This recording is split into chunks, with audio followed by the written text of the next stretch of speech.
Bonjour, je travaille chez Télécom comme fusionneur de fibre optique. En fait, mon travail consiste à fournir un lien pour un nouveau client.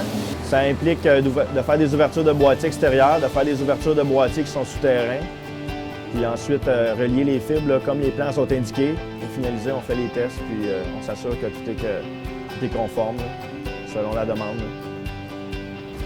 En gros, c'est de faire la préparation du câble, donc nettoyer les câbles, les préparer pour être prêt à fusionner.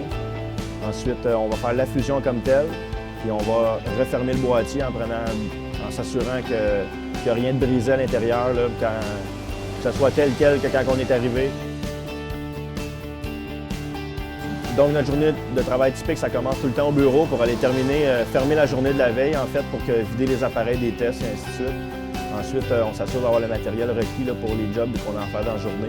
Puis, quand on est rendu sur le chantier, c'est là qu'on commence à faire les travaux comme tels. Donc, il y a une équipe de monteurs qui passe les premiers pour installer physiquement le câble. Ensuite, il y a une équipe de fusionneurs, la nôtre, qui va passer après pour faire les fusions comme telles, c'est-à-dire accorder les câbles ensemble.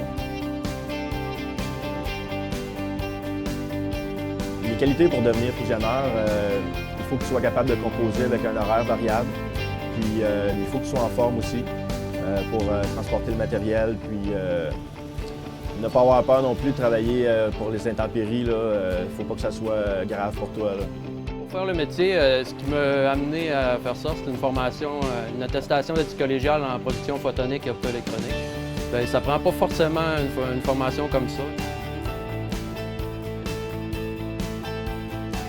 C'est le genre de métier que tu peux apprendre un petit peu dans les livres, mais c'est vraiment sur le terrain, avec l'expérience, avec les collègues, ce que les autres ont vécu, ce que toi tu as vécu, qu'on s'enrichit comme ça.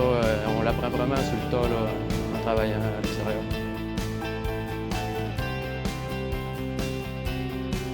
Une bonne histoire. Dernièrement, on va sur une école, on arrive là-bas. Il n'y avait plus de télécom, Internet, téléphone, plus rien fonctionnait. Donc là, on a fait un petit test. Je suis allé voir, il y avait un écureuil qui avait mangé le câble. En à peine 1h30 environ, tout est remonté. Les signaux étaient revenus, fait que tout le monde était super heureux. C'est super gratifiant d'avoir fait un client satisfait.